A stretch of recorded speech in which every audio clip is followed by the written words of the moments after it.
जी, अस्सलाम वालेकुम। कैसे हैं आप सारे? ठीक-ठाक हैं? अच्छा, वालेकुम अस्सलाम। जी, हम ठीक। आज की क्लास का एजेंडा यही है, कोर्स आप लोगों को पता है कि हमारा कवर हो चुका है और सारी एक्टिविटीज़ भी अल्हम्दुलिल्लाह कवर हो चुकी हैं। तो अब आप लोगों से एक्सपेक्टेशन यही है कि आप जो हैं अगर कोई क्वेश्चन्स हैं, तो वो आप बताएँ। कोर्स के अंदर पूरा शुरू से लेकर आखिर तक किसी भी लिहाज से कोई कन्फ्यूज़न है, कोई बात है तो आप पूछें।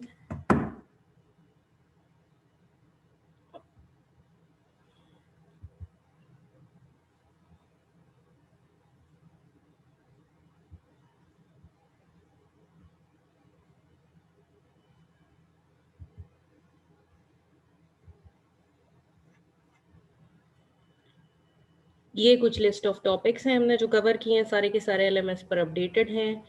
स्पेशली टॉपिक नंबर 12 ऑनवर्ड्स जितने भी हैं, ये हमने आफ्टर फर्स्ट मिड स्टार्ट किए थे। तो finite automata with output, Moore and Mealy machine, regular versus non-regular languages, context-free grammar, context-free languages, Chomsky normal form, push-down automata, basics of decidability, non-determinism, and basics of Chomsky hierarchy, Turing machine, ये सब कुछ contents हैं। तो ये आप लोगों को clear है? कोई क्वेश्चन है कोर्स के हवाले से? आज आखिरी क्लास है, तो मैं ज़रूर चाहूँगी कि आप लोग मुझे थोड़ा फीडबैक दें इस हवाले से।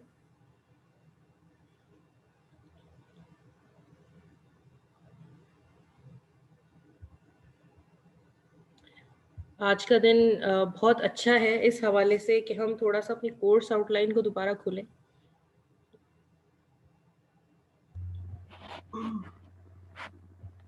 और कोर्स आउटलाइन में एक बहुत इम्पोर्टेंट पार्ट होता है, जिसको हम कहते हैं कोर्स लर्निंग आउटकम्स।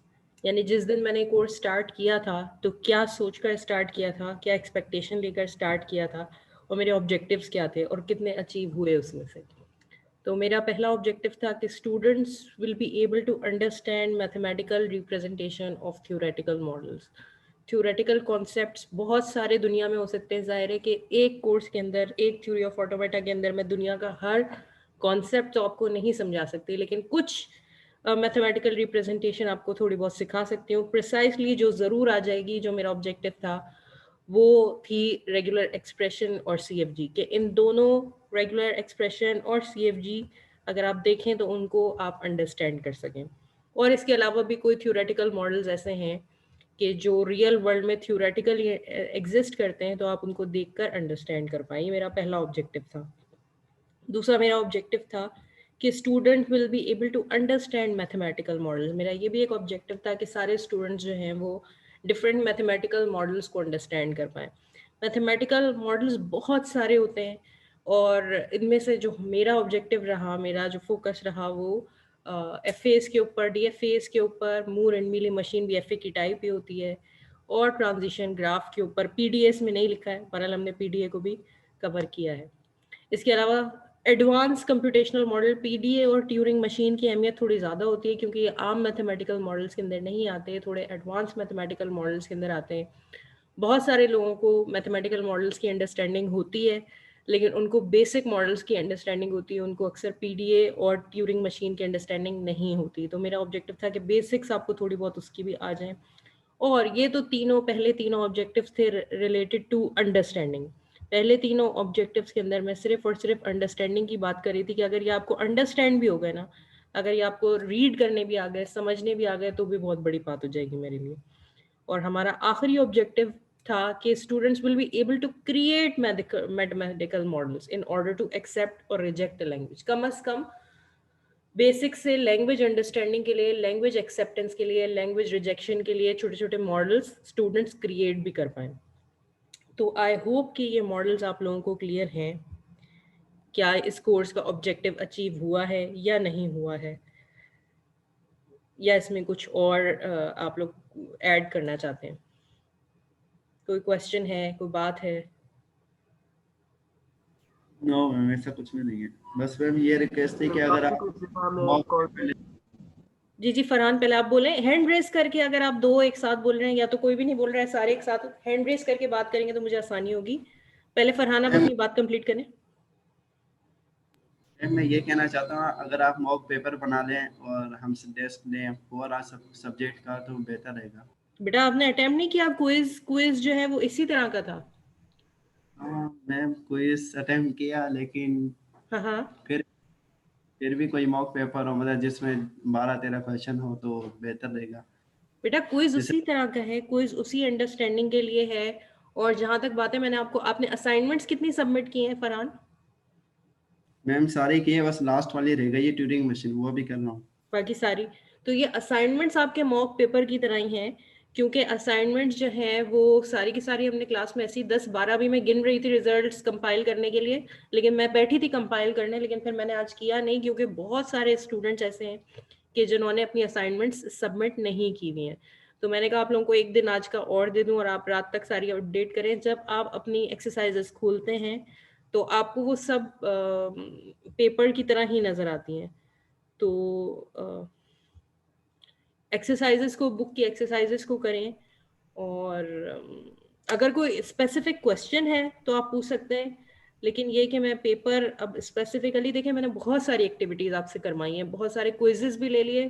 क्विजेस की भी कोई इम्तिहान नहीं है, असाइनमेंट्स की भी कोई इम्तिहान नहीं है। अगर आप उन्हीं को अच्छी तरह से, कुछ और भी नहीं, लेकिन जो क्विज मैंने लिए हैं उन क्विजेस का के टॉपिक्स और जो असाइनमेंट्स मैंने आपको दिए हैं वो ही अगर आप बहुत अच्छे तरीके से प्रिपेयर करके और उन पे कमांड के साथ आ जाएंगे, सिर्फ ऐसा नहीं कि हमने किसी से लेकर कॉपी कर लिया, बल्कि आपको सचमुच अगर वो आते होंगे तो आपका पेपर फॉर श्योर हो जाए, फॉर श्योर।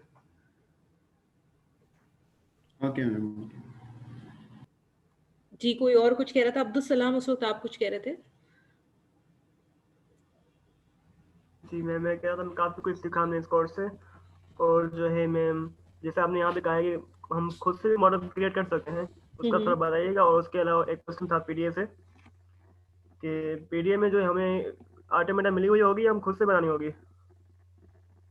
बहुत बेसिक लेवल पर या तो ज्यादा चांसेस ये है कि आपको मिली भी होंगी और आपको उसकी लैंग्वेज अंडरस्टैंड करनी होगी, या अगर बनाने की तो मैंने आपसे प्रैक्टिस इतनी ज्यादा कराई नहीं, बहुत बेसिक सी कोई हुई तो वो बनाने के लिए मिल जाएगी। अगर बनाने का ऑप्शन हुआ तो बहुत अच्छा, इजी सा होगा, और या फिर थोड़ी सी कॉम्प्लिकेटेड होगी और वो आपको अंडरस्टैंड करनी है। सही। मतलब मैम हमें चेक करना होगा कि ये एक्सेप्ट करती है या नहीं करती लैंग्वेज इसको, जी जी मिली हुई एग्जैक्टली, होगी सिर्फ हमें और सिर्फ सिंपल लैंग्वेज में। एक्सेप्टेंस तक ही होगा और कुछ ऐसा नहीं होगा, सिर्फ और सिर्फ लैंग्वेज एक्सेप्टेंस के बारे में। हालांकि पीडीए का और ट्यूरिंग मशीन का स्कोप इससे ज्यादा बड़ा है, और हमने even Moore and Mealy machine में भी हमने एडर्स बनाए, सबट्रैक्टर्स बनाए, प्रोसेसर्स बनाए, मगर पेपर में हमारा जो कंसर्न है वो सिर्फ लैंग्वेज एक्सेप्टेंस तक है। पेपर आप बना रही है या कोई एक्सटर्नल वगैरह वाला कुछ करे इस बार में? जी बेटा दोबारा बोलेंगे। पेपर आप ही बना रही है ना, क्योंकि एक्सटर्नल पेपर पेपर तो नहीं बन चुका, बनेगा जी जी ना। मैं ही बना रही हूँ। जाहिर है आपके सब्जेक्ट टीचर ही बनाते हैं, कंसर्न टीचर। मैं अपना पेपर बना के की बनाकर भेज चुकी हूँ उसको। कभी कभार ज्यादातर तो बेस्ट केस में यही होता है कि वो एग्जैक्ट वही पेपर जो कि आपके टीचर ने बनाया होता है वही आ जाता है, लेकिन कभी कभार ऐसा होता है कि उसमें एक्सटर्नल कुछ अपनी तरफ से मॉडिफिकेशन कर देता है। तो आप दुआ करें कि ऐसा ना हो, या अल्लाह बेहतर करे। अगर मॉडिफिकेशन की भी तो मेरे ख्याल में आप लोगों को इतनी परेशानी होनी नहीं चाहिए। बहरहाल पेपर और मैम ऐसा है कि मुझे नहीं प्रोपोर्शनलिटी, लगता कि एक्सटर्नल उसके अंदर मॉडिफिकेशन करेगा। जी बेटा। और मैम जो प्रोपोर्शनलिटी है कि फाइनल का कोर्स कितना वेटेज रखता है वो थोड़ा डिफाइन कर दें। हाँ ये बहुत अच्छा सवाल है बेटा। ज्यादातर फोकस जो है वो आपका फाइनल के ऊपर ही है, सेकंड मिड और फाइनल, क्योंकि हमारा सेकंड मिड एग्जाम नहीं हुआ था ना, तो सेकंड यस मैम, मिड के नहीं हुआ अंदर मैम। हमने जो कुछ भी पढ़ा है मेजर फोकस आपके पेपर का वही है। एक माइनर सा कोई एक आध सवाल आ गया, 10 to 20% हार्डली आपके फर्स्ट मिड से कोई क्वेश्चन हो सकते हैं उसमें। ज्यादा फोकस जो है वो आपके सेकंड मिड के ऊपर ही है।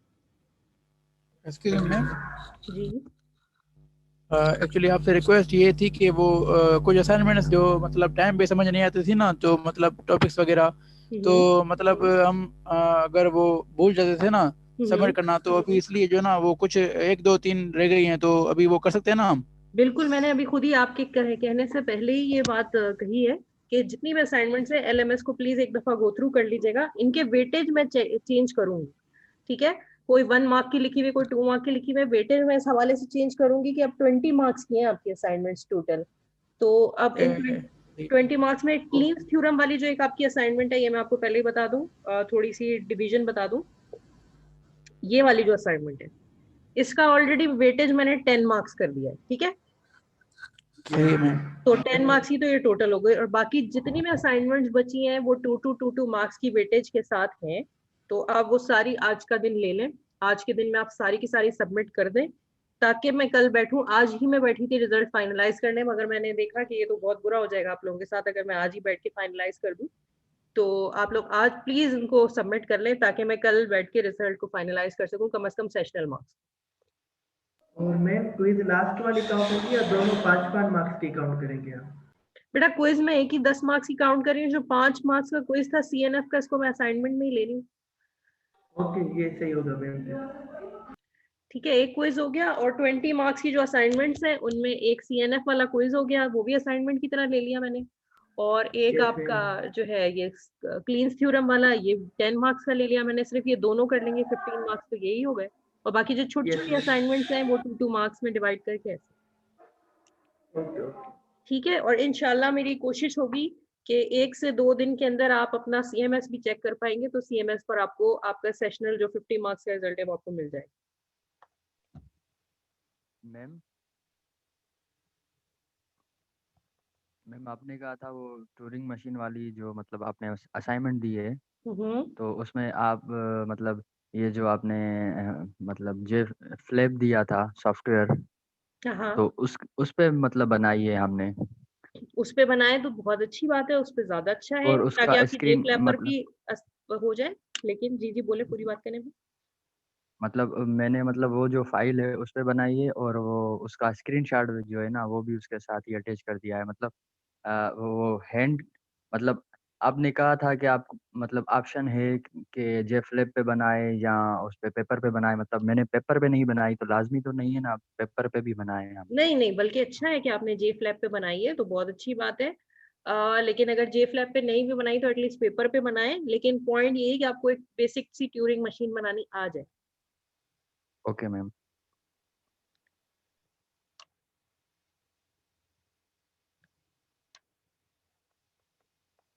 जे फ्लैप का पर्पज सिर्फ ये कि थोड़ा आपका हैंड्स ऑन हो जाए, उसके ऊपर आपको वो भी इस्तेमाल करना आ जाए। बाकी हमारे कोर्स की इवैल्यूएशन का, असेसमेंट का कोई जे फ्लैप से ताल्लुक नहीं है।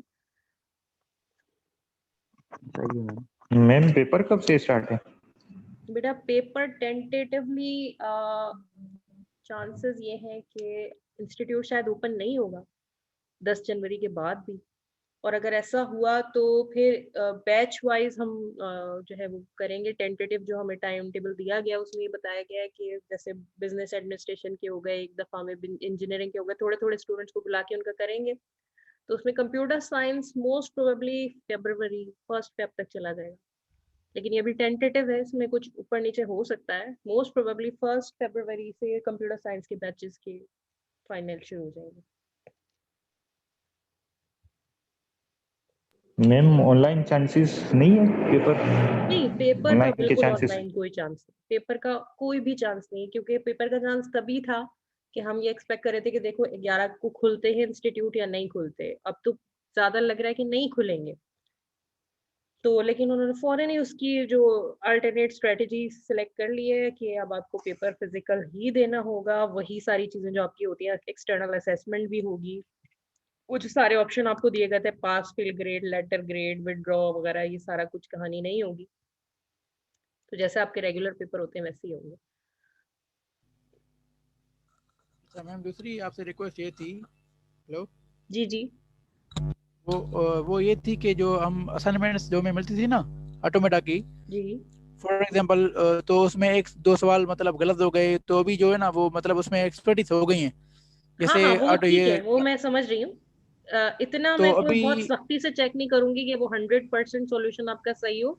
एक सही में जल्दी से एक ऊपर से नीचे टॉप टू बॉटम रन दूंगी। अगर वो मुझे उसमें सही लगा, एक्सेप्टेबल लगा, तो ठीक है। बिल्कुल गलत नहीं होनी चाहिए, बिल्कुल खाली नहीं होनी चाहिए। नहीं नहीं नहीं। लेकिन हाँ ठीक है, अगर आपने अच्छा एफर्ट पुट मैं किए, वो कह रहा प्रैक्टिस था, दिख रही है आपकी। जी नहीं नहीं मैं ये कह रहा था कि मतलब उसमें अभी एक्सपर्टीज हो गई हैं, जैसे CF की हो गई ये वो, तो अभी वो मतलब अभी कर सकते हैं, अभी भी ना कर सकते हैं ना उनको, फिर रिन्यू भी कर सकते हैं ना? बिल्कुल कर सकते हैं, ये तो बहुत अच्छी बात हो जाएगी, बिल्कुल करें, मुझे कोई एतराज नहीं। मैं आपको आज असेस कर ही नहीं रही हूँ, इसीलिए आप कल तक टाइम ले लें, मतलब कल जब मैं आईबी आके बैठूं और मैं आपकी ग्रेडिंग करने बैठूं तो आप लोगों की असाइनमेंट मुझे मिल जाए और मैं उस बुनियाद पर ग्रेडिंग कर सकूं। अच्छा मैम, जो आपने जो सॉरी क्विज रखी थी सैटरडे पे, तो वो 10 मार्क्स की है? जी बेटा, वो 10 मार्क्स की। तो मैम ऐसा नहीं करें मैम, उसको थोड़ा कम कर दें। क्यों बेटा? वही खराब क्योंकि हो वो रहा मैं सच्ची सच्ची बात बताऊं मैम, जो है ना वो मैंने चेक करके किया था सारा।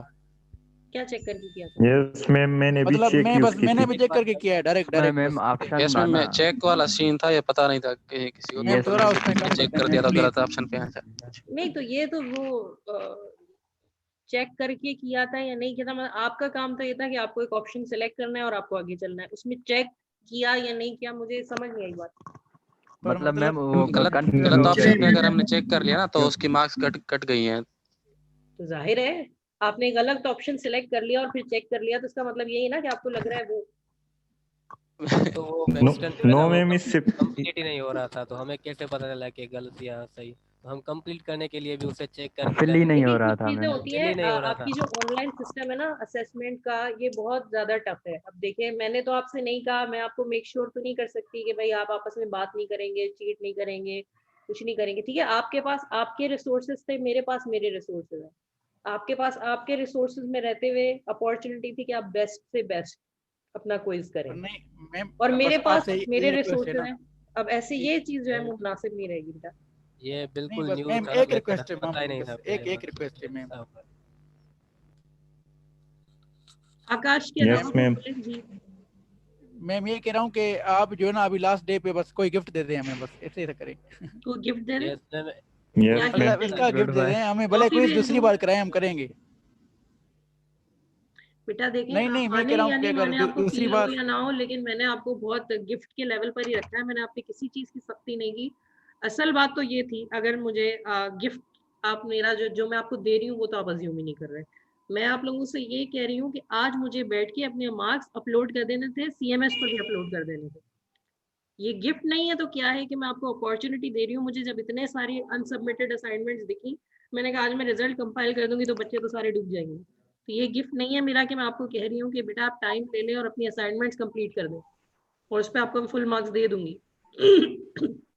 इस तरह का क्या गिफ्ट चाहिए मैम जी? पर बस मैम अभी लास्ट इसे बार रिक्वेस्ट है बस आपसे, ये प्लीज मैम मैम। ये वेटेज इस कम कर ले या इसका जो क्विज कल हुआ था ना, या मैम री अटेम्प्ट कर लें हम। या बेटा मतलब रीअटेम्प्ट करने का क्या फायदा है? नहीं, मतलब मैम हमारा पर्पस ये कि प्रिपरेशन हो ना पेपर की, तो तो दूसरा प्रिपरेशन कुछ आपको ना। करनी थी, इवन पिछले वीक का भी आपको चांस मिल गया, क्योंकि पिछले वीक मैं ले नहीं पाई, मैं कुछ बिजी रह गई, तो आपको 14 दिन मिले थे। बिल्कुल प्रिपरेशन की थी, लेकिन हमें कंफ्यूजन हो के कंप्लीट ही नहीं हो रहे थे क्वेश्चन, तो हमने चेक करके किया तो फिर हो रहे थे। मतलब चेक का ऑप्शन था वो बहुत कंफ्यूज कर रहा था। वो तो एलएमएस दायरे डिजाइन मैंने नहीं किया, तो मैं नहीं कह सकती कि वो चेक का बटन क्यों था या क्यों नहीं था, लेकिन बहरहाल अब एक फर्स्ट हो टाइम गया, मैम ठीक है, दिया है आपकी हमने। लर्निंग हो गई एक दफा के लिए, कोई बात नहीं। अब अगली दफा जब ऐसा हो तो आप नहीं गलती नहीं कीजिएगा। नेक्स्ट नेक्स्ट सेमेस्टर भी हमारा मोस्ट प्रोबेबली ऑनलाइन ही होगा, तो उसमें अब ये वाली गलतियां नहीं कीजिएगा। जी समर अब्बास, प्लीज आप बोले पहले। मैम प्लीज वेटेज थोड़ा आपने कम कर दें। ये जो बेटा मैसेज समर किया था अब्बास को क्विज बात के करनी है। लिए, जी मैं ये कह रहा था आपने जो मैसेज किया था क्विज के लिए वो किसके लिए था? वो बहुत सारे बच्चे क्विज अटेम्प्ट ही नहीं कर सके। अच्छा बहुत सारे बच्चे ऐसे थे कि जिनको क्विज के टाइम पर कोई इंटरनेट इशू, कोई कुछ, बहुत सारे ये मैसेजेस आ रहे थे कि हम क्विज को नहीं अटेम्प्ट कर सके। तो अगर आपने क्विज नहीं अटेम्प्ट किया तो आप उसको अटेम्प्ट कर लीजिए, तो ठीक है। जो है ना ओपन कर दिया था मेरा भी मैं थोड़ी ऑप्शन देर। यही था, मतलब ये मेरे पास मैम ये था मैंने तो कि अटेम्प्ट किया था। जी ओके थैंक यू मैम। जी सागर अली। मैम तो बाकी जिन्होंने अटेम्प्ट किया था उनका मतलब क्विज सेव तो है ना मैम? जी पहले भी जिन्होंने हमारे साथ अटेम्प्ट किया था उनका क्विज सेव हो गया। आप कौन है? सर में। सागर अली जी, जी जिन्होंने अटेम्प्ट किया है उनका सेव है। Thank you ma'am. मैम ये वेटेज काफी है इस क्विज का, खराबी यही हुआ है, आप कंसिडर उससे ही करेंगे। क्या कंसिडर करूं बेटा, मैं क्या कंसिडर करूं? से बस 5 मार्क्स कर लेना बस। वेटेज कम कर लेना मैम। यस मैम, वेटेज कम। 10 मार्क्स ये प्लीज बहुत मैम, ज्यादा है, गलत भी यही अगर हुआ आप है। कह रहे हैं ना कि आप दूसरी बार अटेम्प्ट करें या कभी और लें, बस में हम करेंगे ना सब। चले ठीक है, मैं वेटेज कम कर देती हूँ, 5 मार्क्स कर दूं इसके। जी जी मैम, ठीक है, 5 आप कर लें। ठीक है 5 यस मार्क्स। मैम, सही है, 5 thank you. Thank you ma'am. चले और कुछ। वो मार्क्स का एडजस्ट करेंगी। अब ये CNF जो 5 मार्क्स की थी, CNF को 10 मार्क्स का बना देती हूँ। ये CNF सही है, यस मैम। ठीक है, CNF जो आपने सबमिट किए हैं वो 10 मार्क्स हो गए, हाँ और Yes. आपका बिल्कुल जो मैम, ये बिल्कुल। क्विज है ये 5 मार्क्स का हो गया। वो बहुत ही अच्छा आता है, हमें आता है अभी। ये सही है मैम।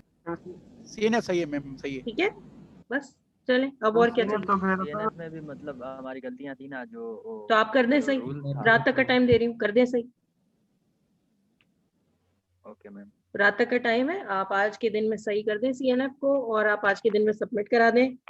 अब यही है मैम कि कल जाहिर है तक कि क्योंकि मैं बहुत सारी चीजें पहले क्रिएट कर चुकी हूँ LMS में ना, तो वो ऑप्शन तो अब आपको ये समझना पड़ेगा। सारी क्लास में कर ये रिकॉर्डिंग भी लगा ही देती हूँ यूट्यूब पे और LMS पर। तो ये आप लोगों को याद रखना पड़ेगा कि LMS पर जो स्कोर है वो रिलेटिव है, वो एग्जैक्ट नहीं है।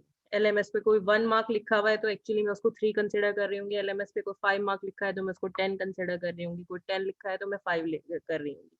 ठीक है, फिर बाद में कोई ये ना मुझसे क्या करेगा, मैडम ये तो 5 लिखे में आपने 10 क्यों किया है, यही 9 लिखे में आपने 3 क्यों किया है।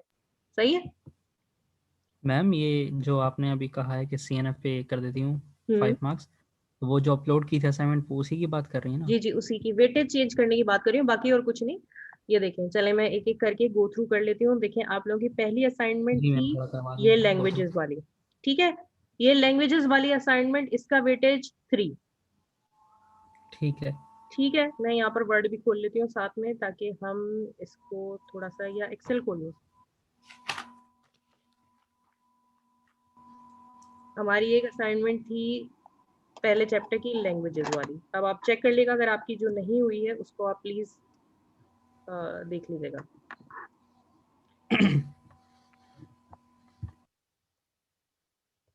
नजर आ रहे हैं आपको, या बड़ी करूं थोड़ी सी? यस में नजर आ रहा है। सही है मैम, नजर आ रहा है। ठीक है। अच्छा, लैंग्वेजेस हो गई 3 मार्क्स की। देन हमारे पास अगली असाइनमेंट कौन सी है? हमारे पास अगला है रेगुलर एक्सप्रेशन। रेगुलर एक्सप्रेशन वाली असाइनमेंट भी कर देती हूँ 3 मार्क्स की। ठीक है, हालांकि इसमें 1 मार्क लिखा हुआ है, वही बात है, इसको मैं यहाँ से अपडेट करने की कोशिश करूंगी, लेकिन ये 1 नहीं है, ये 3 मार्क्स की हो गई है।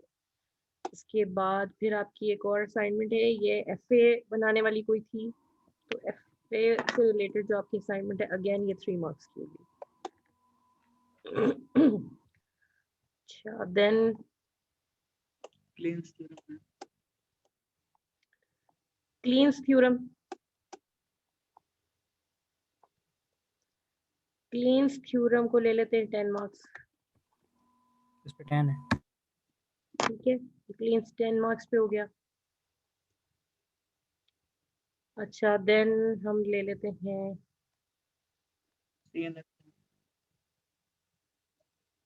ये चॉम्स्की नॉर्मल फॉर्म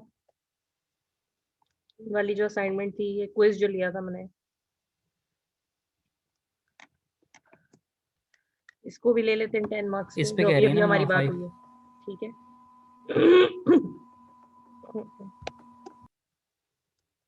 है। CNF की एक और ऊपर थी वो जो तो उसके उसी वक्त क्लास एक्टिविटी थी, उसका इतना बड़ा मसला नहीं। अच्छा, पुश डाउन ऑटोमेटा आपको बनाना था, और ट्यूरिंग मशीन आपको बनानी थी, PDA और ट्यूरिंग मशीन आपको बनानी थी। अच्छा, अब इनका देखना पड़ेगा। अगर हम इनको 2 मार्क्स पे ले जाएं, 2 मार्क्स 2 मार्क्स 2 मार्क्स, PDA के 1 मार्क, ये हो गए टोटल 8 मार्क्स। ठीक है, एक आपका क्विज हो गया 5 मार्क्स, ये तो 30 यही हो गए। मैम CNF को भी 5 मार्क्स का कर दें, वो जो आपने MCQs वाली अभी क्विज ली थी उसको भी 5 कर दें, तो दोनों 5-5 मार्क्स की हो जाएंगी ना।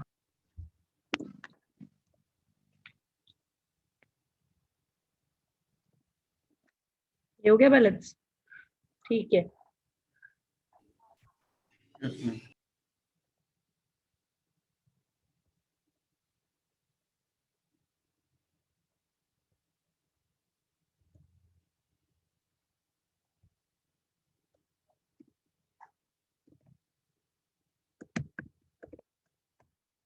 ठीक है, अब ये मैं वेटेज अपने पास सेव करके रख रही हूँ, आप लोग भी इसको ध्यान में रख लें और रात तक अब आप लोगों का ये काम है कि इन चीज़ों को फाइनलाइज करें।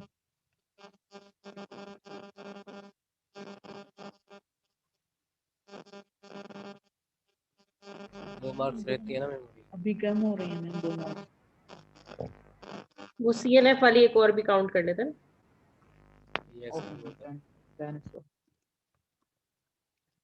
CNF की एक और असाइनमेंट है, उसको भी काउंट कर लेते हैं, तो ये हो गए पूरे में।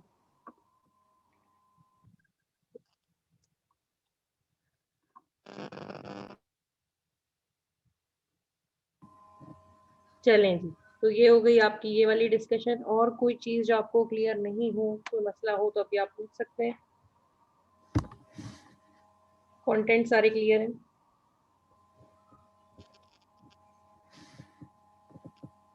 बुक की एक्सरसाइजेस को प्लीज देख लें। बुक के आखिर में बहुत सी एक्सरसाइजेस दी हुई है कम से कम बुक के जो पहले 5 है ना, हर चैप्टर के आखिर में प्रॉब्लम, उनको अच्छे से देख लें। अगर उनमें कोई कंफ्यूजन है, कोई डिफिकल्टी है।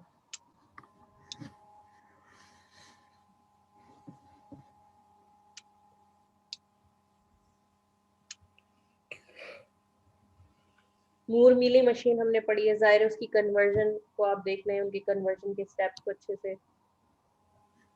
इसके अलावा regular and non regular, pumping lemma की आपको प्रेजेंटेशन देनी थी, लेकिन वो प्रेजेंटेशन मैंने आपसे नहीं ली है। बस आप पंपिंग लेमा को अपने तौर पर कवर कर लें। Thank you ma'am. उसके 1-2 अच्छे एग्जाम्पल्स को कर लें।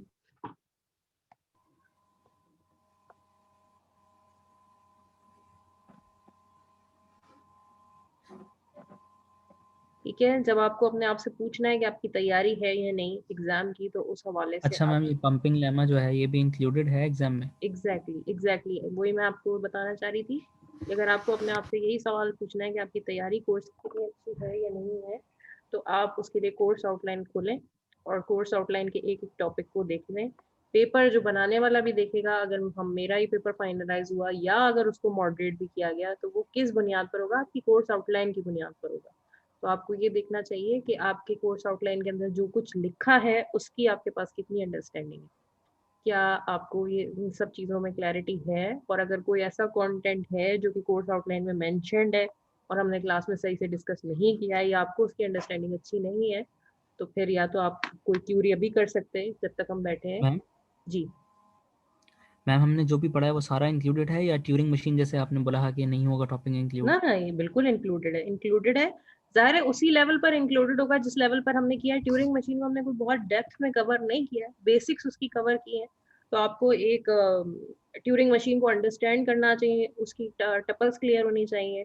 अगर कोई बेसिक सी जो हमने क्लास के और अंदर की है वो आपको थोड़ी छोटी मोटी बनाने को आ जाए तो आप उसको कवर कर सकें। और मैम डिसाइडेबिलिटी?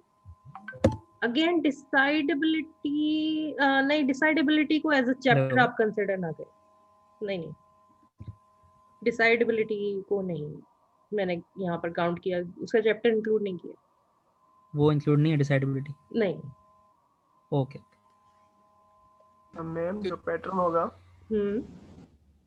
वो पास मिनट की तरह ही होगा या थियोरेटिकल क्वेश्चन ज्यादा होंगे इस बार फाइनल में? बेटा एफए में थ्योरेटिकल क्या हो सकता है सिवाय इसके कि फॉर्मल डेफिनेशन हो। ये थ्योरी ऑफ ऑटोमेटा की थ्योरी जो है, हमारा लफ्ज थ्योरी, इसका मतलब ये है कि आपको रेगुलर एक्सप्रेशन बनानी आती हो, आपको एफएस बनाने आते हो, आपको ट्यूरिंग मशीन आती हो, यही थ्योरी।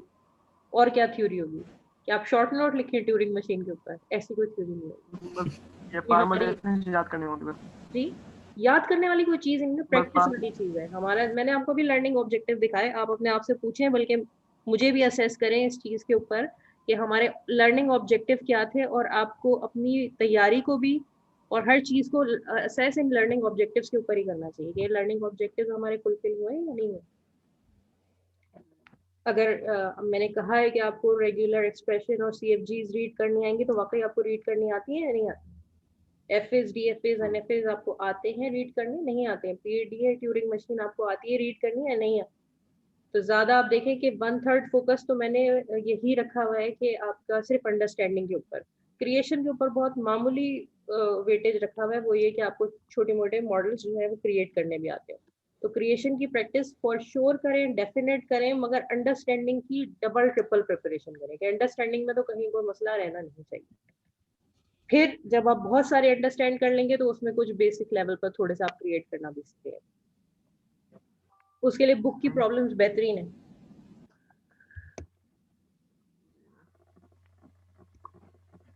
मैम कौन सा बुक? कोहेन की किसी भी बुक की ले लें, मैंने क्योंकि कोहेन पढ़ाई है आपको तो आप कोहेन की ही लेंगे जाहिर है। वैसे ऑटोमेटा की सारी बुक्स एक जैसी हैं, उनमें वही सेम टॉपिक्स हैं, वही सेम चीजें, एक ही चीज सब बुक्स में अलग अलग तरीके से लिखी गई है, तो आपको जो अच्छी लगे। लेकिन जाहिर है कि हमने क्लास में जो है वो ज्यादा फोकस इस पे ही रखा है, कोहेन की बुक।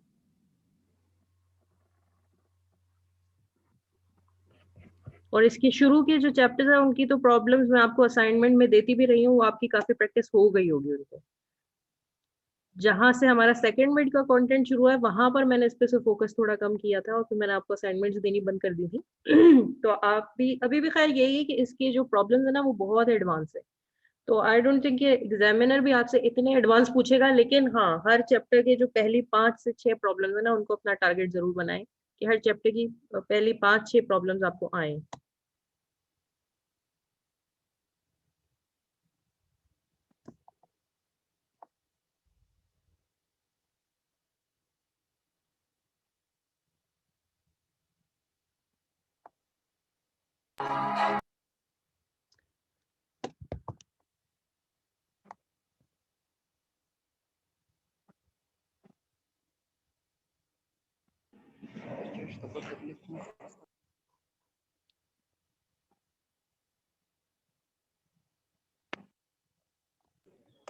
मैम पेपर आसान होगी? पेपर आसान या मुश्किल होता ही नहीं, बस आप पढ़ के जाते हैं तो आसान होता है और नहीं पढ़ के जाते तो मुश्किल हो जाता है। तो आप पढ़ के जाएंगे, नहीं पढ़ के जाएंगे? पढ़ के जाएंगे मैम। तो बस आसान होगा। अभी तो किश्ती जला दी है। हाँ ना, कश्तियां जली ही रहने, कश्तियां जलाने के अलावा कोई दूसरा ऑप्शन होता ही नहीं यहाँ पे। पहले कह रहे थे ऑनलाइन होगा, इस वजह से किश्ती नहीं जलाई थी, अभी जला दी। देखिए खुद ही आप बता रहे हैं, आप खुद, मैंने कुछ नहीं कहा, ये आप खुद बता रहे हैं कि ऑनलाइन होगा तो आपके जहन में कुछ और भी, आप मुझसे टेस्ट की क्विज की वेटेज भी आगे पीछे करने को कह रहे हैं और मैं चुपचाप कर भी रही हूँ, ये ठीक है चलो, लेकिन आप खुद देखें, अपने आप को थोड़ा खुद भी असेस करें। ये ऑनलाइन था तो आपको टेंशन नहीं थी, क्यों नहीं थी? मैम मैं कुछ और चीजों पे काम कर रहा था, मतलब जिस चीज पर भी काम करें, ये आप कहीं ना कहीं हम सब, मतलब वही बात है ना कि हम अपने काम अगर हम खुद सही करने लगे ना तो कोई आसान और मुश्किल का रहेगा ही नहीं मसला। हमारा मसला ये है कि हम खुद ही सही नहीं होते अपने अपने कामों में। Yes ma'am. हम सब अपने अपने कामों में खुद ही डंडी मार रहे होते हैं, अपने सामने वाले से अगर हो जाती है गलती तो हम फौरन उसको पकड़ लेते हैं कि देखो।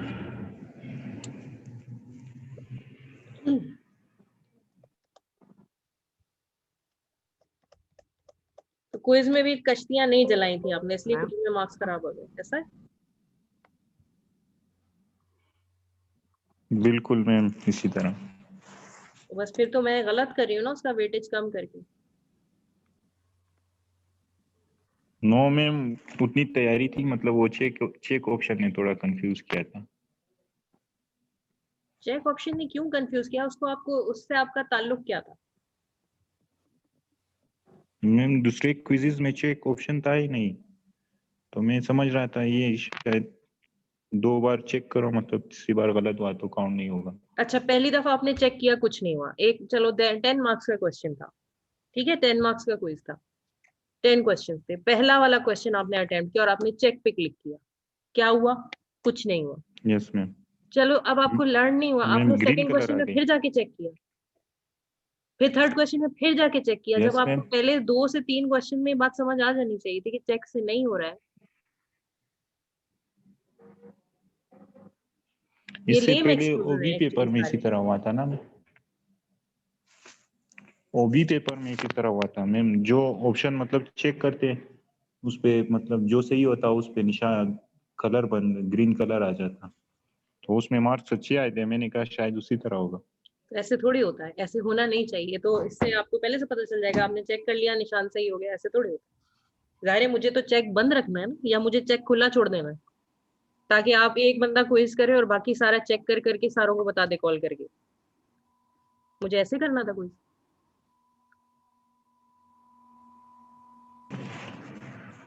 मुझे उसको क्लोज ही करना था ना बेटा। आप मेरी जगह होते तो आप क्या करते? Yes ma'am. मैम जी आज हम कुछ रिपीटिशन वगैरह करेंगे किस करें, टॉपिक की? मुझे बताएं, सब कुछ है सामने, मैम क्या रिपीट करें? पीडीए थोड़ा सा रिपीट करवा देंगी? क्या चीज? पीडीए ऐसे ही ऊपर ऊपर से थोड़ा, ताकि कुछ क्लियर हो जाए अगर कुछ रहा हो तो। पुश डाउन ऑटोमेटा एक्चुअली क्या है? फाइनाइट ऑटोमेटा की, एफए की ही एक टाइप है। एक्चुअली होता है एफए, लेकिन पर्टिकुलर टाइप का एफए होता है, ठीक है। पुश डाउन ऑटोमेटा के अंदर कुछ ऐसी चीजें हैं जो कि एक आम एफए के अंदर नहीं होती, कुछ डिफरेंसेस हैं। जैसे कि पहला स्टैक, पहला जो डिफरेंस है वो है स्टैक, इसके अंदर मेमोरी का कंपोनेंट मौजूद है, ठीक है। और वो मेमोरी कैसे रिप्रेजेंट होती है? वो स्टैक के थ्रू रिप्रेजेंट होती है। स्टैक का फायदा ये, हमारा जो एफए होता है उसकी लिमिटेशन ये होती है, आम एफए डिटर्मिनिस्टिक एफए जो हमारा है उसकी लिमिटेशन यही है कि वो कंपैरिजन नहीं कर सकता किसी भी चीज के दरमियान। कंपैरिजन के लिए हमें मेमोरी चाहिए होती है। तो क्योंकि हम कंपैरिजन नहीं कर सकते, इस वजह से हम ए एन बी एन जैसी लैंग्वेजेस को एफ से रिप्रेजेंट नहीं कर सकते थे। पुश डाउन ऑटोमेटा का फायदा ये है कि ये आपको ए एन बी एन जैसी लैंग्वेजेस जहां पर कंपैरिजन इन्वॉल्व है उनको रिप्रेजेंट करने में मदद करता है।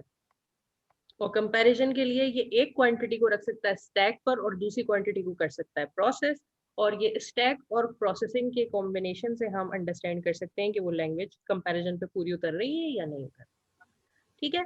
अच्छा, ये दोनों ही तरीके अवेलेबल हैं। अगर आपके पास जो नॉन रेगुलर लैंग्वेजेस होती हैं वो आप कॉन्टेक्स्ट फ्री ग्रामर से भी रिप्रेजेंट कर सकते हैं, पुश डाउन ऑटोमेटा से भी रिप्रेजेंट कर सकते हैं।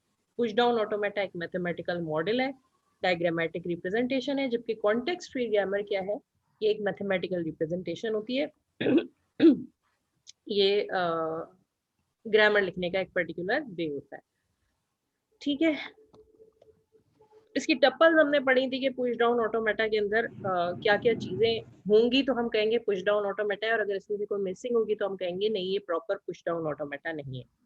कौन कौन सी चीजें हो सकती हैं? मैम पहला ये है सेट ऑफ स्टेट्स। पिछली वाली स्लाइड में मतलब स्टैक की तरह, मेमोरी स्टैक की तरह काम करता है, इसको थोड़ा मतलब बता दें। हाँ, एक्चुअली ये स्टैक जो होता है, ये स्टैक आप अपनी इलस्ट्रेशन के लिए, ये जो आगे मुझे अगर आप थोड़े अपॉर्चुनिटी दें, आगे ये हमने स्टैक्स के साथ पढ़ा है कि ये पीडीए है और साथ में एक स्टैक चल रहा है, लेकिन ये स्टैक जो है ना, ये हमारी अपनी अंडरस्टैंडिंग के लिए होता है।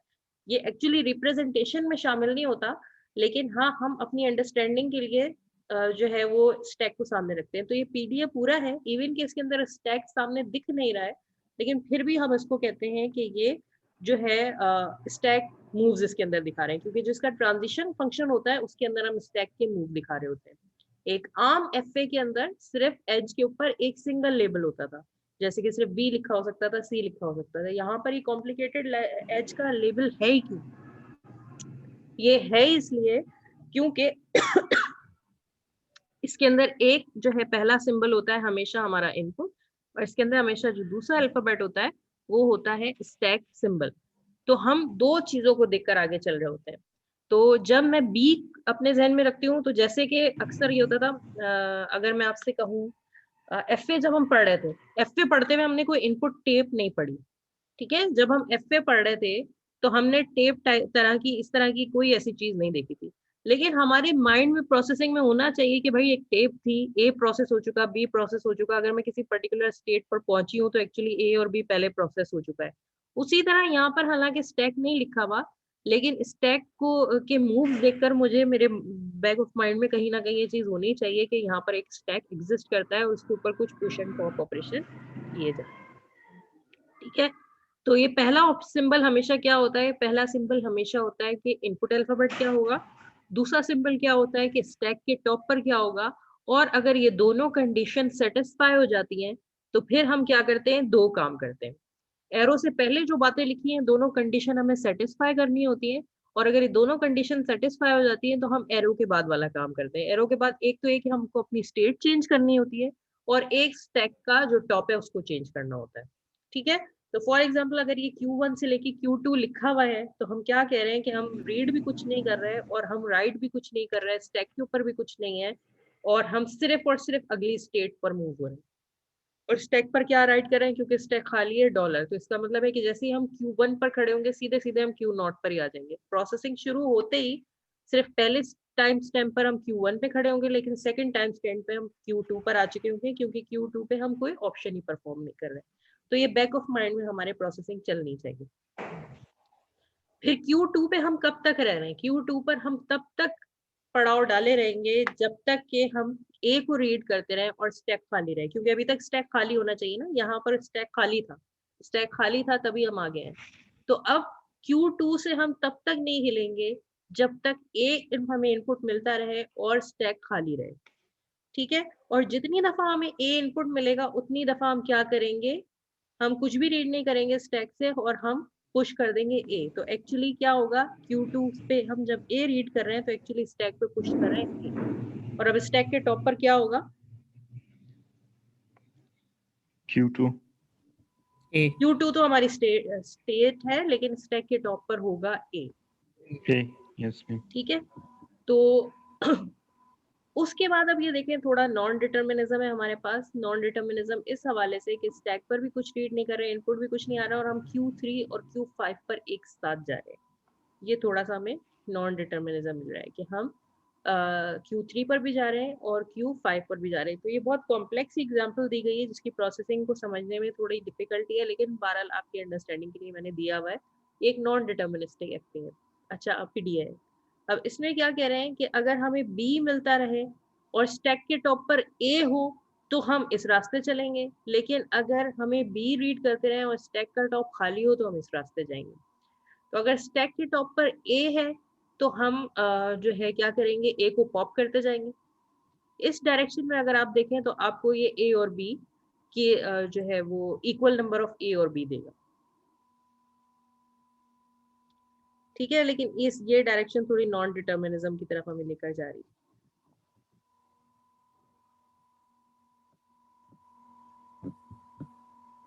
ठीक है, यहाँ पर हम क्या कर रहे हैं कि A को हम रीड कर रहे हैं, यहाँ पे मैम पुश कर रहे हैं ना जी, A को पुश कर रहे हैं, लेकिन यहाँ पर B रीड करने के बाद हम कुछ भी पुश नहीं कर रहे हैं। और हम फिर उसके बाद C रीड करने के बाद स्टैक का टॉप A है, B तक हम कुछ भी नहीं कर रहे, जब तक कि B हमें मिलता है हम वहीं के वहीं रह रहे हैं। A पर हम A को पुश कर रहे थे, लेकिन B मिलते रहने तक हम कुछ पुश भी नहीं कर रहे। स्टैक वैसे का वैसा ही रहने दे रहे हैं जैसे कि स्टैक की कंडीशन है। और आखिर में फिर जब हमें C मिले, हर C के लिए हम A को पॉप कर देंगे। तो अब मुझे ये बताएं, वैसे तो ये नॉन डिटर्मिनिस्टिक पीडीए है, ठीक है। वैसे ये पीडीए है नॉन डिटर्मिनिस्टिक। तो इस तरह का होपफुली मैं आपको कोई नॉन डिटर्मिनिस्टिक पीडीए नहीं दूंगी कि आपको डिफिकल्टी हो। लेकिन लेट सपोज इसको दो पीडीए समझ लें, एक पीडीए ये है और एक पीडीए ये है। मैंने कोई दो पीडीए आपको एग्जाम में दिए हूँ। एक पीडीए है Q1, Q2, Q3, Q4 और दूसरा पीडीए है Q1, Q2, Q5, Q6, Q7। तो सागर, सबसे पहले आप मुझे बताएं, अगर ये हमारा पीडीए है, ये नीचे वाला पार्ट जो है ना इसको इग्नोर करें, ये वाला जो हमारा पीडीए है वी शेप में, अंडर रूट की शेप में, इस पीडीए का आउटपुट क्या होगा, ये कर क्या रहा है ma'am? Equal number of A B और सी देगा जी, equal number of A B and C देगा ma'am. Equal number of A B और बी बी और सी बी? मैम ए देगा, सिर्फ बी और सी नहीं देगा, वो रिमूव करता जाएगा ना जब तक वो वहां तक खड़े हैं। बाकी लोग जो मौजूद हैं यहाँ पर बेटा, मैम ए देगा सिर्फ। अगर ये मेरा पुश डाउन ऑटोमेटा है Q1, Q2, Q3, Q4, तो इसका आउटपुट क्या होगा समर? मैम ए होगा। ए क्या बेटा, ए के आगे कुछ बोले? ए आउटपुट होगा। ए आउटपुट होगा, यस मैम।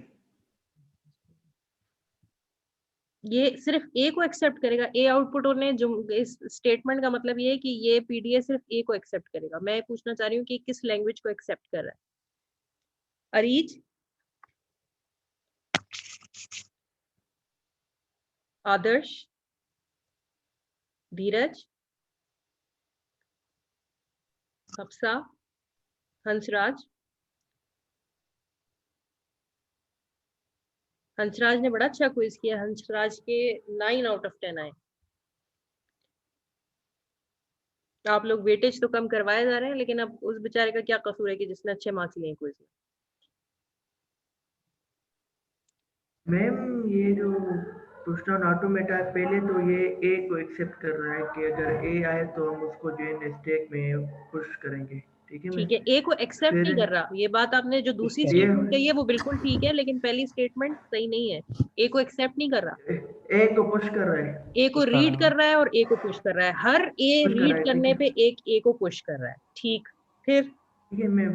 फिर देख रहा है अगर स्टैक खाली है और बी इनपुट है हमारे पास, हम Q5 पर मैम, तो स्टैक खाली है अच्छा, और आप नीचे जो वाले हमारा, डायरेक्शन में देख रहे हैं, इसको रुकना है, पहले पहले हम ऊपर वाले की बात कर, मुझे ओके इस मैम पहले डायरेक्शन ऊपर में। जाते हैं। Okay okay ma'am. पहले Q2 हमने कर लिया और Q3 पर जब हम आए तो वो चेक करा, अगर हमारे पास बी इनपुट में है और टॉप पर हमारा ए है तो वो पॉप कर रहा है वहाँ पर जो भी टॉप पर एलिमेंट ए पड़ा है, ठीक है मैम। उसके बाद हमारा फाइनल स्टेट पर जा रहा है, वहाँ पर देख रहा है अगर सी इनपुट आ रहा है फाइनल स्टेट के बाद और स्टेक खाली है तो वो स्टेक को खाली रहने दे रहा है। ठीक है, तो ये इसका करना क्या पर्पज है इसका, ये क्यों कर रहा है सब कुछ? ये सिर्फ एक बार ए को एक्सेप्ट कर रहा है और जो दूसरी वाली स्टेट है वहाँ पर स्टेट को खाली कर रहा है, वो ए इनपुट हो या बी इनपुट हो या सी इनपुट हो। एक्चुअली मतलब मैंने मैम दूसरी वाली बुक इस्तेमाल कर लिया ना, तो ये बुक जरा हमें थोड़ा कंफ्यूज कर रही है। मैं आपके लिए एक काम और कर दूं, ये एक्चुअली सही तरह से पूरी स्टेटमेंट नहीं लिखी है, यहाँ पर मैं एक बढ़ा दूं। ये है ए। मैम एक और क्वेश्चन था इसमें ये हमारा बेटा मुझे। एक मिनट आपका क्वेश्चन ले रही हूँ। ओके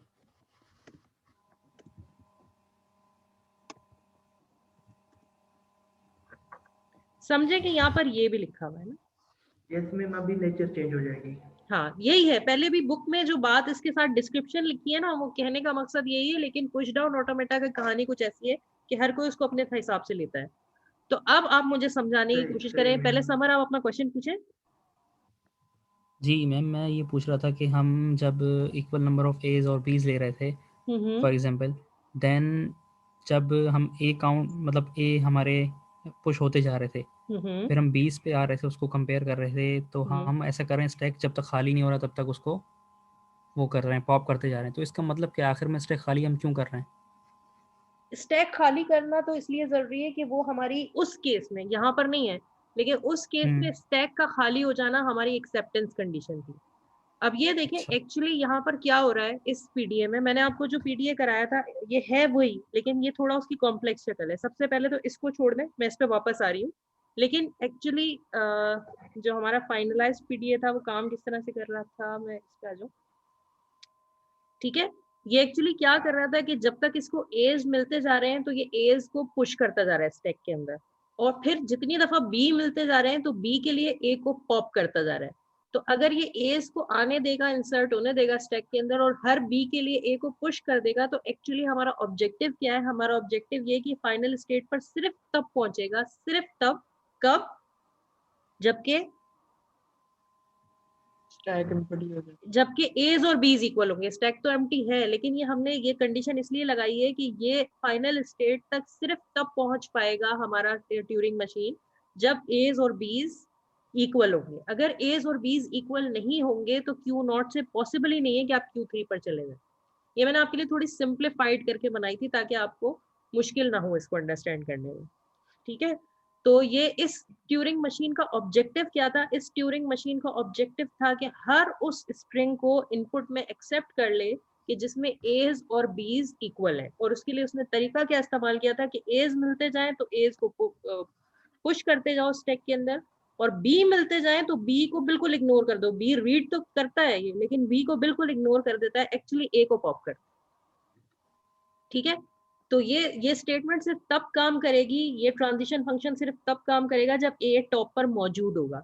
अगर ए टॉप पर मौजूद नहीं तो मशीन जो है वो सही तरीके से काम ही नहीं कर पाएगी। तो बी रीड करके बी को अपनी जगह पर छोड़ दिया, ए को पॉप करते गए। ये इसका ऑब्जेक्टिव ये है कि ये नंबर ऑफ एज और बीज को हमेशा रहने देगा इक्वल। अच्छा, अब हम आ जाते हैं यहाँ पर इस डायरेक्शन में। देखिए मामूली सा एक छोटा सा फर्क किया गया, कर यहाँ पर भी यही रहा है कि ए को मिलता जा रहा है, जैसे जैसे ए रीड करता जा रहा है ये एज को स्टैक पर पुश करता जा रहा है, और जैसे जैसे बी मिलता जा रहा है तो ए बी को बिल्कुल ही इग्नोर कर रहा है और बी को रीड करने पे ए को पॉप कर रहा है।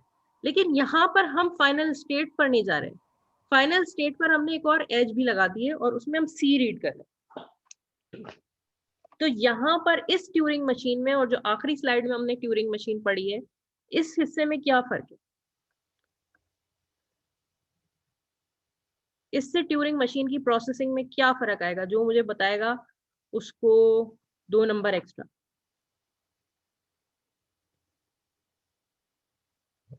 मैम तो रिपीट कर सकते हैं? सवाल रिपीट करें मैम। सवाल ये है कि अभी हमने आखिरी स्लाइड पर ट्यूरिंग मशीन देखी, वो ट्यूरिंग मशीन देख रही थी एज और बीज का नंबर इक्वल। उसका ऑब्जेक्टिव ये था कि वो एज और बीज को इक्वल देख रही थी, वो एक्सेप्ट सिर्फ किसको कर रही थी? ए एन बी एन को। ये ट्यूरिंग मशीन भी अगर हम Q1, Q2 और Q3 तक देखें, इवन Q4 को भी यहाँ तक देखें, तो हमें वही मिलती जुलती लग रही है, ए एन बी एन को एक्सेप्ट करती हुई मिल रही है, लेकिन ये कुछ एक्स्ट्रा भी कर रही है, इसमें सी भी आ गया। तो एक्चुअली ये मशीन कर क्या रही है इसके अंदर, और आखिरी वाली स्लाइड के अंदर जो ट्यूरिंग मशीन बनी हुई है, इन दोनों की प्रोसेसिंग में क्या डिफरेंस है?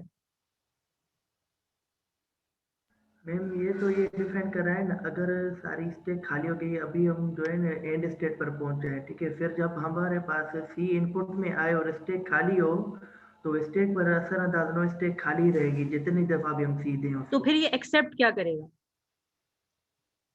मैम इक्वल नंबर ऑफ ए और बी को एक्सेप्ट करेगा ना, जब तक स्टैक में मतलब ए मैम उसको वो मिलेगा। तो सिर्फ ए को हमने एक्सेप्ट कर रहा है कर मैम। दिया ना, Q3 तक तो हमने डिफाइन कर दिया है कि ए और बी जो है उनकी क्वांटिटी सेम होगी। ठीक, जब हम वेरी गुड। उसके बाद जब हम लास्ट में जा रहे हैं तो हमारा स्टेक खाली है, पर हमारे पास इनपुट आने के लिए हमने वहाँ पर कंडीशन लगाई, अगर सी हमारे पास आता है और स्टेक भी खाली है तो स्टेक खाली ही रहेगी हमेशा, जितनी दफा भी हम सी देंगे स्टेक पर कोई मीन्स चेंजिंग नहीं आएगी। अच्छा, ये भी बेटा एक और बात, आपको थोड़ा सा मैं डाइवर्ट दोबारा कर रही हूँ, लेकिन आपको याद होगा हमने आखिरी स्लाइड में कुछ पढ़ा था। A string is accepted if there is a computation such that all input is consumed and we are on the final state. ये आखिरी line, we do not care about the stack contents. किसी string को accept या reject करने के लिए हमें ये देखने की जरूरत नहीं कि स्टैक खाली है या उसमें कुछ पड़ा हुआ है। स्टैक की कंटेंट का इस बात से कोई ताल्लुक ही नहीं कि लैंग्वेज कौन सी एक्सेप्ट या रिजेक्ट होगी, ठीक है? तो स्टैक का सिर्फ हमारी प्रोसेसिंग के लिए वो हमने अपनी मर्जी से डाला है, वो हमने कुछ काम Yes, स्टैक ma'am. से लेने के लिए डाला है, लेकिन स्टैक का कोई ताल्लुक स्ट्रिंग को एक्सेप्ट कराने या रिजेक्ट कराने से नहीं है। तो मेरा आपसे सवाल ये है कि अगर ये मेरी कोई ट्यूरिंग मशीन है Q1, Q2, Q3, Q4, तो ये किस तरह की स्ट्रिंग्स को एक्सेप्ट करेगी? ए एन बी एन को एक्सेप्ट करेगी, ठीक है, ए एन बी एन के अलावा भी यहाँ पर स्ट्रिंग हो सकते हैं, वो कौन से स्ट्रिंग्स होंगे? वेरी गुड नगिता, नगिता ने बिल्कुल सही बात कह दी, बेहतरीन बेहतरीन। नगिता बोलें बेटा। हाँ जी मैम। जी नगिता, बताएं, आपने जो एक्सप्रेशन लिखी है ना वो बताएं भी है। मैम ये ए एन और बी एन के इक्वल नंबर और उसके साथ सी स्टेट को एक्सेप्ट करेगी, चाहे सी हो या फिर ना हो। बिल्कुल आप सही कह रही हैं। चलिए आपकी लिखी भी जो है मैं इसको कॉपी करने की कोशिश करती हूँ। तो सी, नगिता ने मुझे रेगुलर एक्सप्रेशन लिखकर भेजी है, ये मैं आप लोगों को दिखाती हूँ, ये देखिए, और ये बिल्कुल सही है। ए एन बी एन यानी कि ए और बीज का इक्वल नंबर ये एक्सेप्ट करेगी, बिल्कुल करेगी, लेकिन साथ में सी क्लोजर को भी एक्सेप्ट करेगी। अगर ए और ए एन बी एन के बाद सी क्लोजर है, यानी सी 0 है, 2 सी है, 3 0 है, 4 सी है, जितने भी सीज होके ये उन सबको एक्सेप्ट करेगी। तो वेरी गुड, ये है इसकी लैंग्वेज। मैम और स्टैक का क्या होगा? वही तो मैंने आपको समझाया बेटा कि यहाँ पर हमने हम स्टैक को कर रहे इग्नोर कर हैं। दिया है। स्टैक पे कुछ हो नहीं हो हमें से फर्क ही नहीं पड़ता, ये तो सीज रीड करती जाएगी, स्टैक को यहाँ पर इस्तेमाल ही नहीं कर रही ना, यहाँ पर ये स्टैक को इस्तेमाल नहीं कर रही, पॉप कर रही है ना, करती जा रही है और एक्सेप्ट करती जा रही है। हर दफा सी रीड करने पर ये फाइनल स्टेट पर ही पॉप करेगी। मतलब मैम फाइनल स्टेट पे है ये, मतलब ये बात तो सही है, ये जो आपने मतलब लैंग्वेज निकिता ने लिखी है वो तो सही है।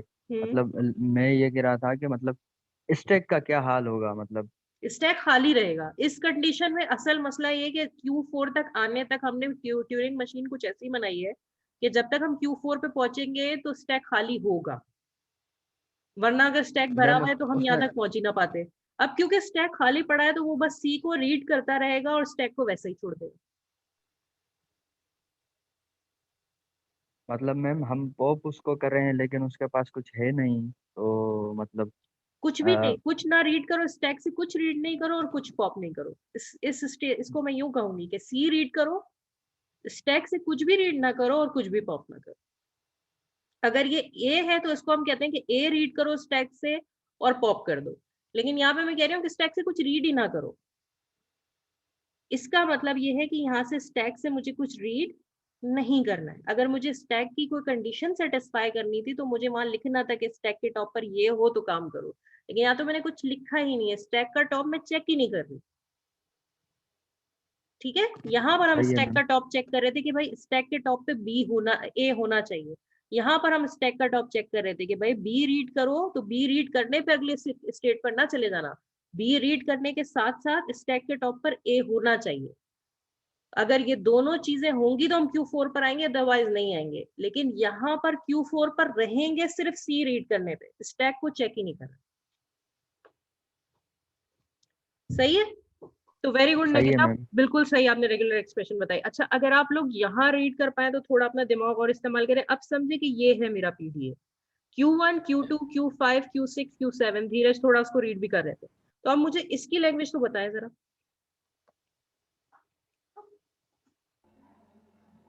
नगिता के अलावा, नगिता मुझे लग रहा है कि इसकी फौरन बना लेंगी, लेकिन नगिता के अलावा कोई मुझे इसकी रेगुलर एक्सप्रेशन बना के दो।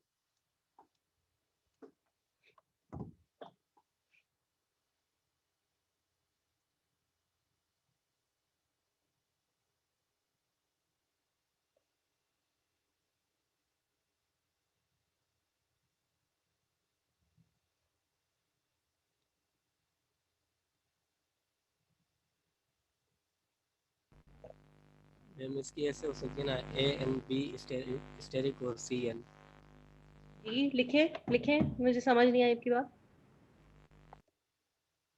ए एन बी स्टेरिक और सी एन, यहीं पे लिखने में।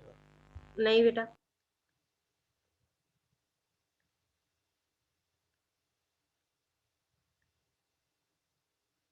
थोड़ा सही करें। आपने नादिर, आपने क्या कहा है? जो फरहान ने लिख के भेजी है वो गलत है। नादिर आप लिखें जरा अपनी, ताकि मैं समझ पाऊँ क्या कह रहे हैं आप। हाँ बिल्कुल सही है नादिर, बिल्कुल 100% सही है।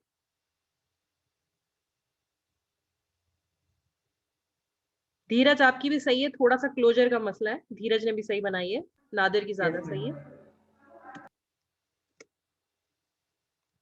अच्छा मैम, मुझे वो ऊपर वाली जो आपने बताई ना उसमें क्वेश्चन है, ठीक है ना, ये बी क्लोजर भी है यहाँ पर थोड़ा सा, कि बीज के होने से हमें को फर्क नहीं पड़ेगा, लेकिन एज और सीज का नंबर हमेशा इक्वल हो। तो हम इस पूरे पीडीए की रेगुलर एक्सप्रेशन क्या कह सकते हैं? हम इस पूरे पीडीए की रेगुलर एक्सप्रेशन है ये।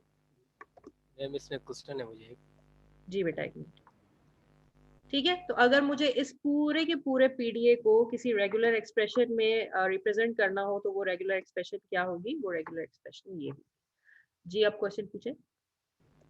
जब Q2 से हम Q3 जा रहे हैं तो हम ये चेक कर रहे हैं कि स्टैक, सपोज हमने Q2 पे A दिया तो वही स्टैक के टॉप पे A आ जाएगा ना। तो अब Q3 पे जाने के लिए स्टैक के टॉप पे A होना चाहिए, और वो नहीं है तो हम जाएंगे ही नहीं। Q3 पे जाने के लिए? हाँ, यहाँ से? हाँ बिल्कुल। देखिए वो एक्चुअली यही बात है कि ये जो नल ट्रांजिशन है ना, इसका मतलब ये नहीं है कि Q के ऊपर नल होना चाहिए, ये नहीं है, बल्कि हमारा मतलब ये है कि स्टैक से कुछ रीड करने की जरूरत नहीं है। जैसे इनपुट कैरेक्टर में मुझे ये बताएं, स्टैक के टॉप को तो छोड़ दें, समझे कि सिर्फ यहाँ पर एक एम्प्टी स्ट्रिंग लिखा हुआ है, सिर्फ एक लैम्डा लिखा हुआ है। तो अगर यहाँ पर सिर्फ एक एफ के केस में सिर्फ एक लैम्डा लिखा हो और ये Q2 से Q3 पर चला जाए तो हम क्या कहते हैं कि Q2 से कुछ भी रीड ना करो, Q3 पर चलेगा, ऐसे ही कहते हैं ना।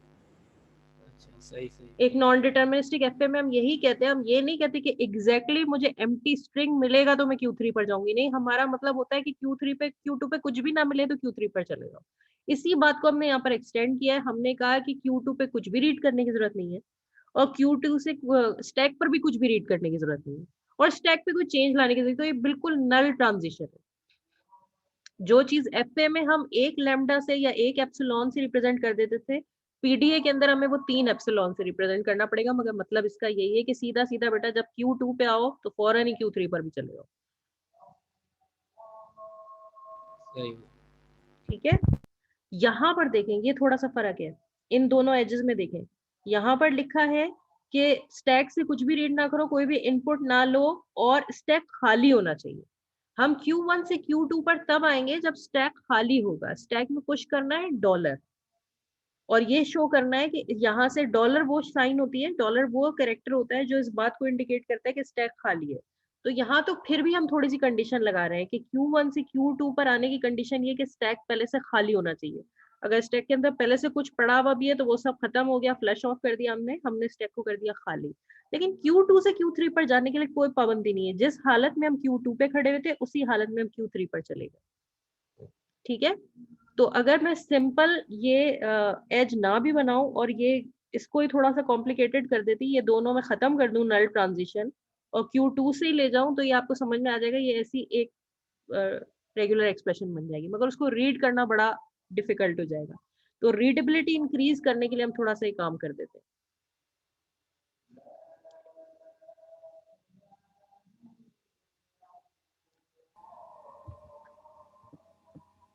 ठीक है मैम, नमाज का ब्रेक करें। नमाज का ब्रेक करते हैं, तो नमाज का ब्रेक कितनी देर का करें? 20 मिनट्स का करें, 6 बजे वापस आते हैं। कोई आप लोग को क्वेश्चन हो तो वो लेते हैं। Okay ma'am.